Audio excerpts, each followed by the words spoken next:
Hello everyone, Earl Henderson in Primordial Defense. Thank you for watching. I have another Monday quarterback video for you.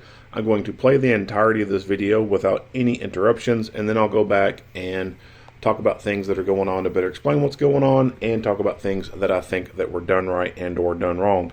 Without further ado, here we go.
Mike, he's coming up to Pine. North intersection should be right in here, heading to the north. Yep. Beautiful. Yes. Yeah, the guy's definitely on a bike. See what he's wearing? All dark. Yes, that's him. 6520 West Charles Page. Hoodie. Rock on, buddy. Police one. I got a guy in a black hoodie on a bike, northbound from Pine on Birmingham. This subject says that he went eastbound on Pine. Alright, this guy's on North Birmingham Place from Pine, continuing north. All black, riding a bike. Just came south out of the neighborhood by the And he came from south of Pine by the elementary school. gun officer just turned on the street. He's headed north now. Alright, the officer just turned north on Birmingham Place. He's about, he's not too far north of you. Right underneath the light. Yeah, he's right in front of you.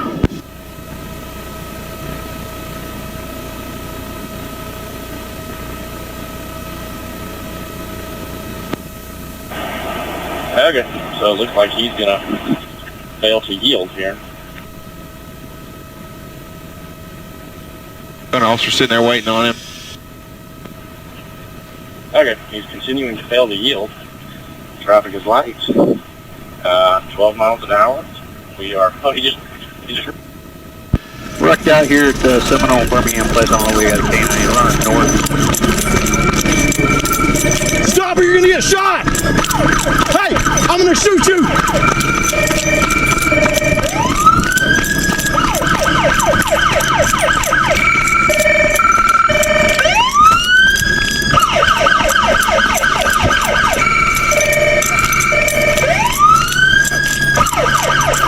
Stop or you're gonna shoot!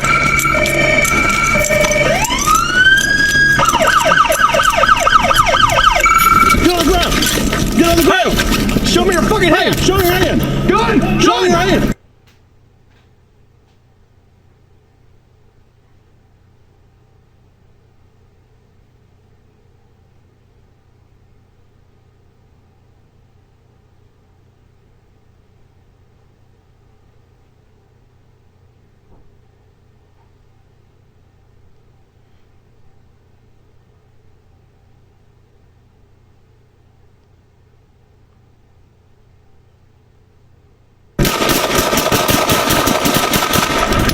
Shots fired!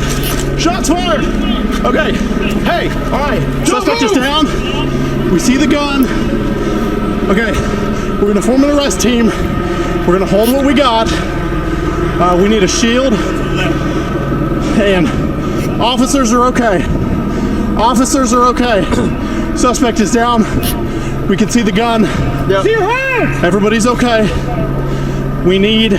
Pull your hands out! We need a shield up here. You go ahead and stage jumps. Okay.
All right.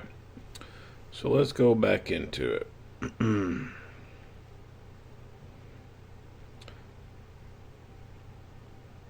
So the 911 caller told the dispatcher that someone was robbing him. North intersection. Someone was robbing him with a .45 caliber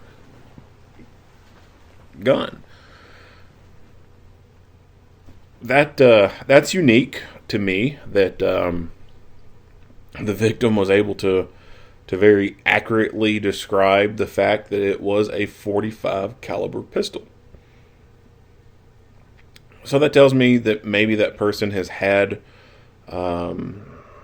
some experience with firearms and knows the difference in the size of the barrel or the muzzle.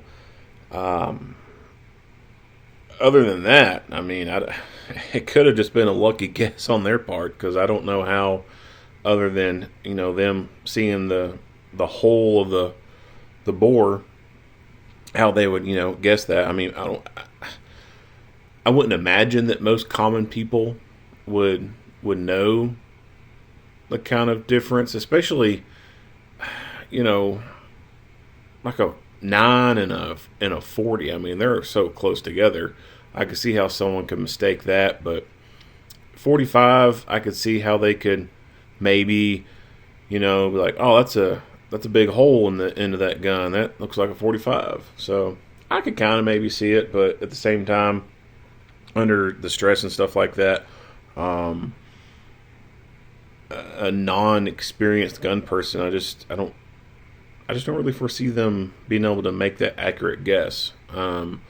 That's why I think it's probably someone who knew just a little bit about guns, and it could be that they really got a really good look at the muzzle end of the gun because it was pointed at them, and they got tunnel vision, and they really threat focused on the end of that gun, and just happened to notice just how big the bore is.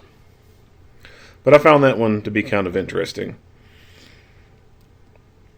So the FLIR on this helicopter, I don't see it as the greatest. It's kind of blurry looking.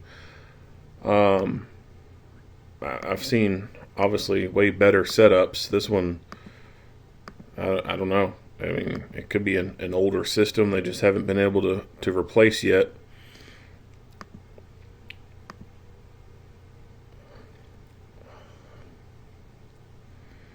Now, I thought that I heard them say something about releasing K9. Let me go back and hit this one more time.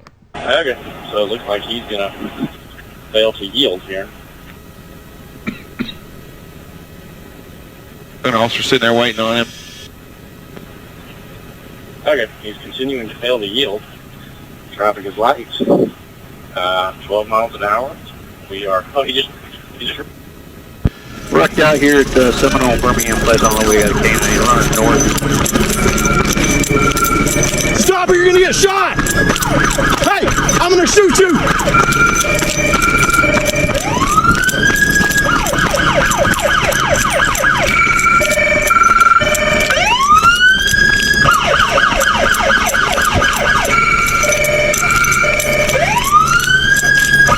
So I'm not sure what he was referring to as canine, unless he was talking about at the very beginning, you do see a dog take off running.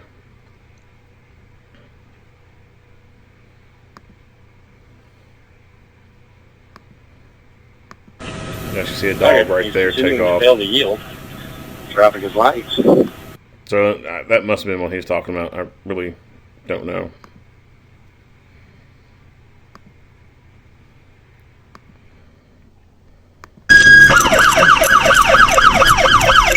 Get on the ground!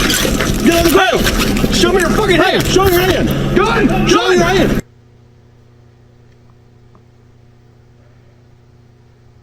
Show me your hand!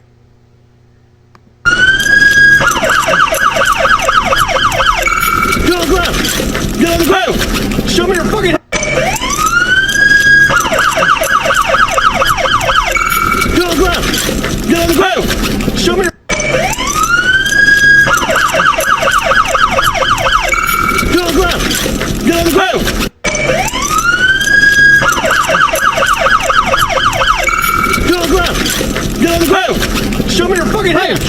again. Good. So he just very abruptly stops running. And he so abruptly stops that the officer almost runs into him.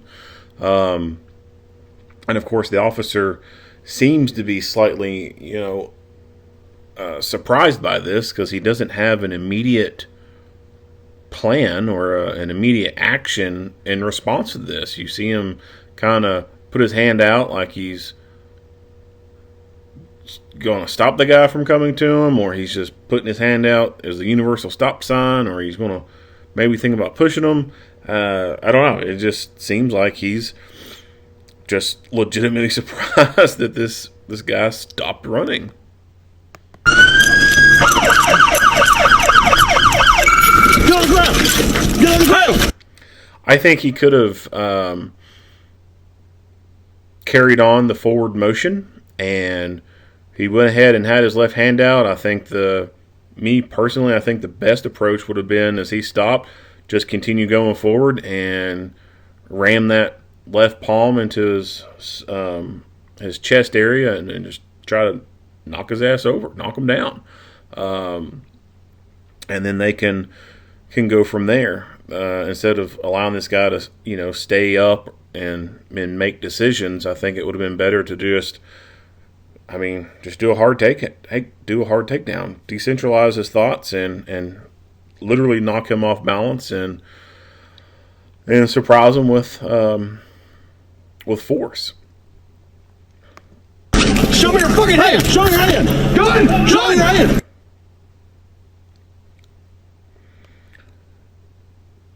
Now, for whatever reason, he has decided to pull his gun out of his waistband. Don't know why. We can't ask him. Maybe he intended to throw it. Maybe he was going to pull it out and hold it out in a non-threatening way and show that he was disarming himself and he was not going to be a threat. Maybe he was going to pull the gun out and shoot at them. No idea. He signed his own death warrant when he reached for that gun. He should have been able to see enough news coverage within the last couple years of officer-involved shootings to know that if he's going to reach for a gun, his ass is going to get shot. I mean, there's no doubt about there's just no doubt about that.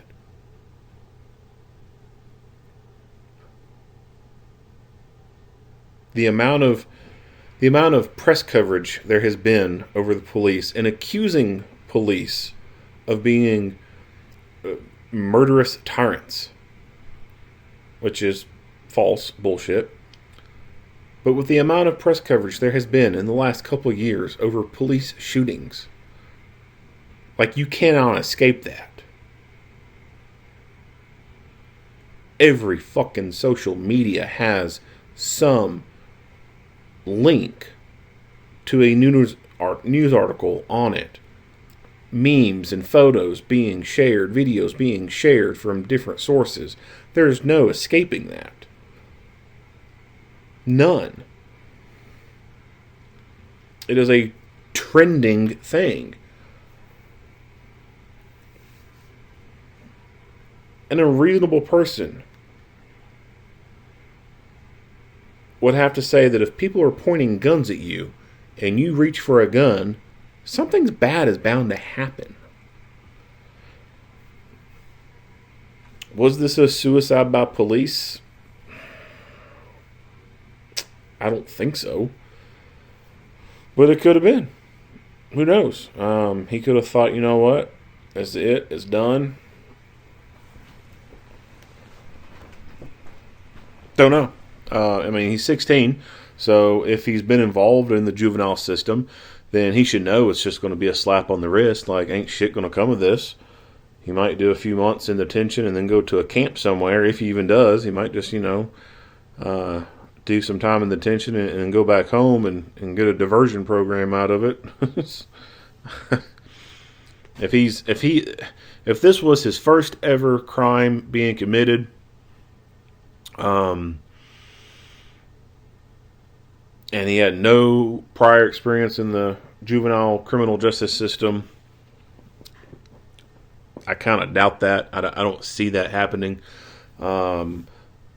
I would say that he has probably been involved in some way, if not directly, then indirectly. Probably had friends who've been in, etc., and knows that there's not much that goes on with you when it comes to juvenile justice. So he had to have known that he was going to be able to, quote unquote, get a slap on the wrist over this. Nothing major was going to happen. It's not like it was going to be the end of the world for him. So I just don't foresee that being a motivating reason to choose suicide by police. I just don't see it. Whatever reasoning he had for pulling out his gun, it was extremely stupid on his part. And he ended up paying for it with his life. The officers, after chasing a guy who fits the description of a robbery suspect, and the person is running from them, has refused their commands to stop. They're obviously police. There's lights and siren going on behind them. You hear the police yelling, and he turns around and starts to pull a gun out. The police have every right, every expectation to assume that this guy meant no good by pulling his gun out. Any logical-minded person would have to assume that the person pulling their gun out was doing so with the intention of shooting, and that these officers would have a reasonable fear for their safety and safety of others. What's the likelihood of him just turning around really quick and saying, "Hey guys, I got this gun for sale. Do y'all want to buy it?" No. The only logical scenario, in my opinion, that would have played out is him taking this gun and pointing at him and either threatening the use of force with it or actually following through with use of force with it. So the officers were forced to have to use deadly physical force to protect themselves. He forced their hand.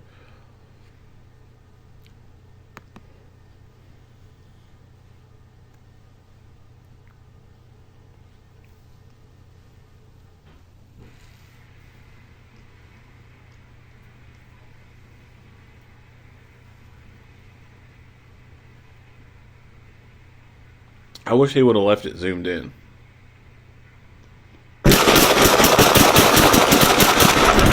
Shots fired! Shots fired!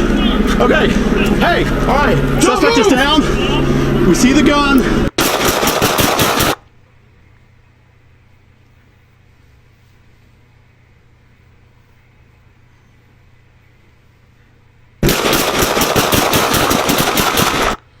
So with the gun being in this night vision mode, black and white, and then the weapon-mounted light and the smoke coming out of the gun, it kind of obscures the view of the camera, so you don't really get to see a whole lot. Obviously, you see him be shot, but there's no details with it.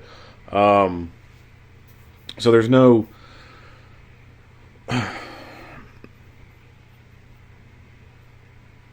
clarity in this. But you can obviously see the gun on the ground from where he had pulled it out and then lost grip of it after being shot down. We don't get to see, roughly where the injuries are. In most videos, you don't. And, of course, this being a fresh released video, although it did occur in February, but it's still, relatively fresh. I haven't found any information on the case. There's actually not a lot of information out there on it.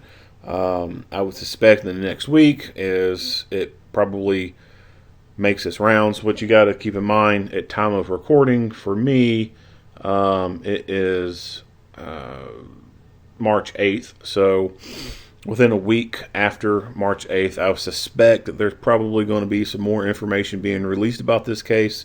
And I already have videos queued up until March 27th, and I've got probably several more videos already recorded before this one that I haven't put on the queue yet. So this video will either come at the very, very end of March, or it will actually go into April. So chances are, by the time you're watching this, there's probably going to be more information out about this case. It's just that right now, at my time of recording, March 8th, there's not a whole lot of information. But obviously their rounds had the desired effect. They incapacitated the target physically, and he ended up dying as a result. Shots fired! Shots fired! So weapon-mounted lights are an important life-saving piece of equipment. And this officer was able to keep a good two-handed grip on the gun during the fight, as was the other officer.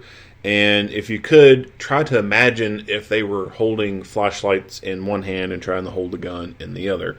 It wouldn't have been extremely accurate at all. And then imagine those left hands having the flashlights in them, trying to reach up and talk on the radio, and then taking the light off of the threat, and then it not being as well as illuminated as you'd like. You can get the idea of why weapon-mounted lights rock, why they are preferred instead of doing the old school flashlight in one hand, gun in the other, low light technique bullshit. That stuff should be just for emergency backup only. Like if your weapon-mounted light fails, or your primary gun catastrophically fails, or you run out of ammo and you're having to go up to your backup gun. Like it's just a backup method when it comes to your I don't want to say traditional, but kind of your traditional low light training with, flashlight in one hand, gun in the other. That's the only time that kind of stuff needs to be used as backup purposes. It should never be the primary way of doing it. Primary way of doing it is having a weapon mounted light. For several years now, light technology has been great. And it's getting even better. So there's really no reason why guns should not have weapon-mounted lights on them. And in fact, in my opinion, all guns should have weapon-mounted lights on them. They're just a necessity. They're a piece of life-saving equipment that make you better and safer. Okay, hey, all right, suspect is down. We see the gun. Okay, we're gonna form an arrest team. We're gonna hold what we got. We need a shield. And officers are okay. Officers are okay. Suspect is down. We can see the gun. Everybody's okay.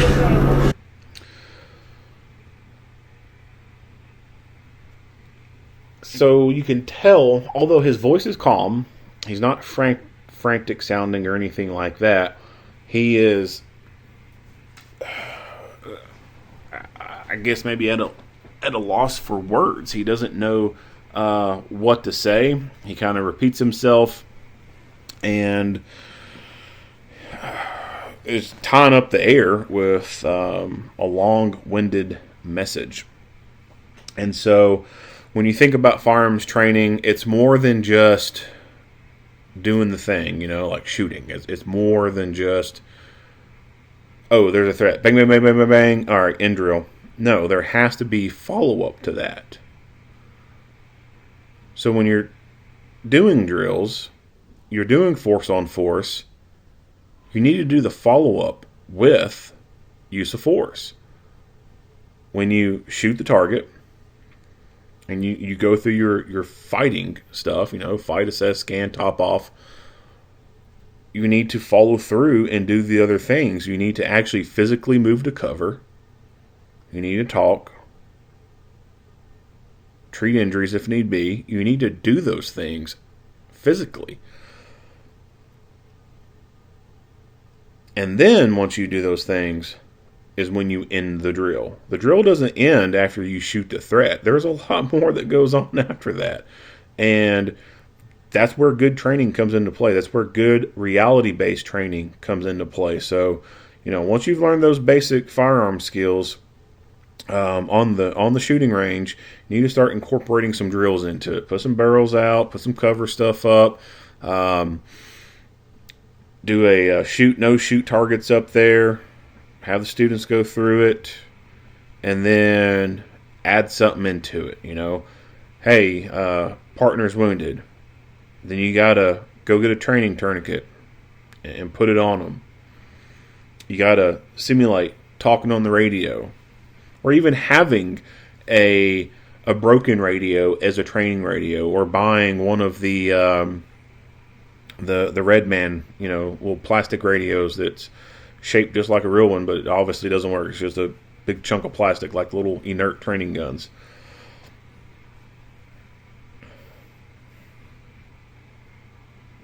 Simulating talking in the radio, or having an actual radio and have the channel turn to a training channel or something like that, and they got to talk into the radio, and then you can have a person off to the side replying back into it. And if you really want to get some great all-inclusive training, then have the dispatchers be on the other end, like the actual legit dispatchers. And then they can get that training value out of it, of hearing the officers, I don't want to say frantic voice, but hear that voice with a little bit more oomph behind it, and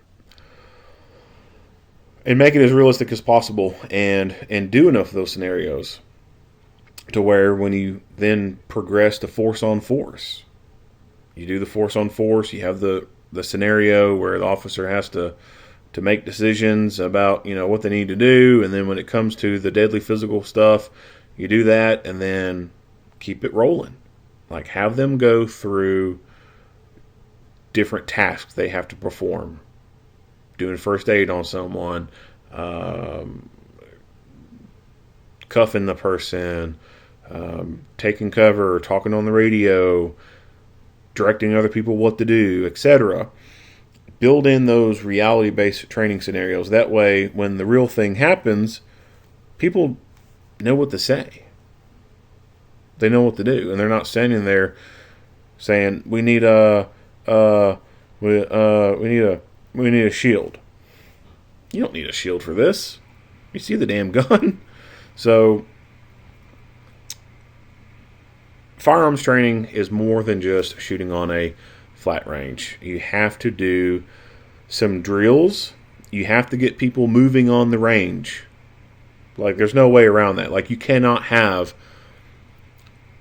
a range where everyone stands on this straight line and no one can move off of it. If that's how you do your training, you're wrong. You're dead wrong. You have to get people moving around on the range with hot guns, live ammo.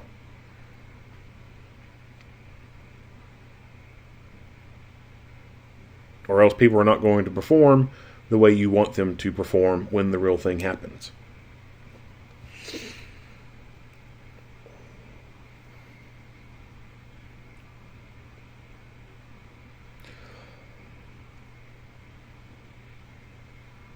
Of course, we don't see them performing any kind of CPR on him or any type of medical aid on him. So, no idea what kind of first aid was provided to him.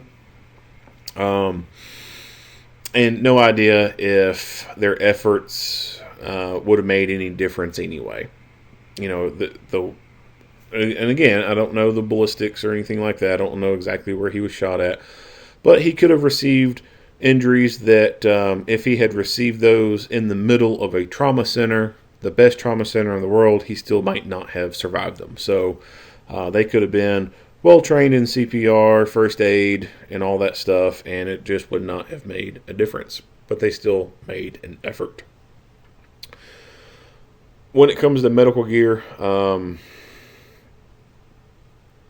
I usually talk about first line medical gear and second line medical gear. I'm not going to go too far into medical, but you need to be having medical gear on you and also in your vehicle. You should not just rely on keeping medical stuff in the vehicle, and you need to get training for medical stuff. What if the suspect had shot one of them and they didn't have any medical gear and they had to wait for the ambulance? You can bleed out in 90 seconds with a femoral hit. You have to be carrying medical gear with you if you're going to be armed. If you're going to carry a gun for a living, whether you're paid to carry a gun or you're just a very conscious person, you realize the reality that we live in, and you're very adamant about self-protection, and you want to carry a gun every single day, then you all should recognize the fact that if you carry a gun, that means you could be involved in a gunfight. And if you're going to be involved in a gunfight, that means bullet goes both ways, and you could be shot. Your partner could be shot. Your family could be shot. So if you carry a gun on a daily basis, then you should have medical gear. Even if you don't carry a gun for a living, you should still have medical gear. And you should have the knowledge on how to use it.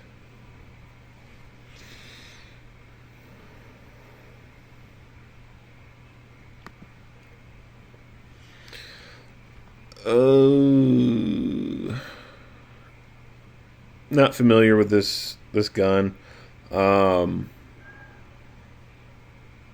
I wish that they would have provided some background on this gun. Maybe give a little information about where it came from. Is it stolen? A lot of guns used in the streets are stolen guns. And stolen guns typically come out of vehicles.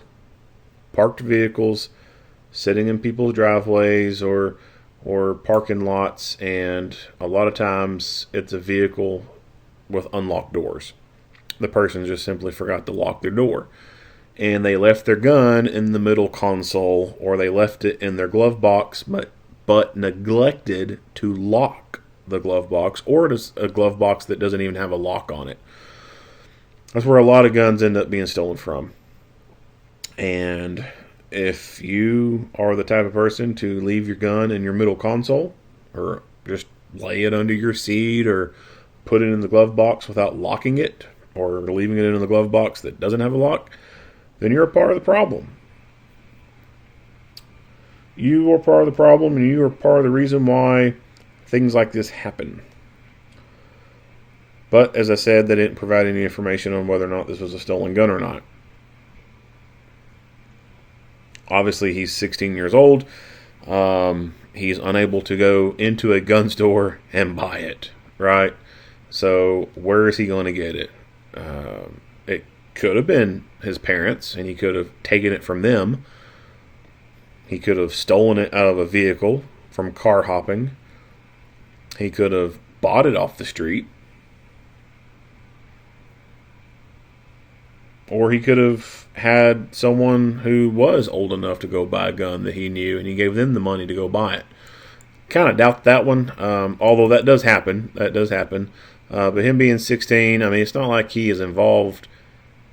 It's not like he's likely involved in a whole lot of criminal enterprise that would be able to give him the capital to pay someone to go buy a brand new pistol out of a gun store.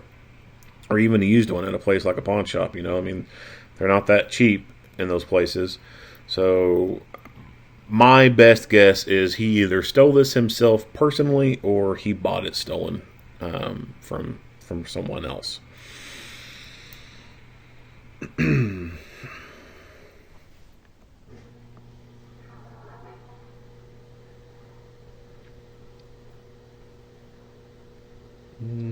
Not much else to say about this video. If you like what you hear and see, go ahead and give me a like and a share. If you have not already, hit that subscribe button and stay tuned for more Monday quarterback videos.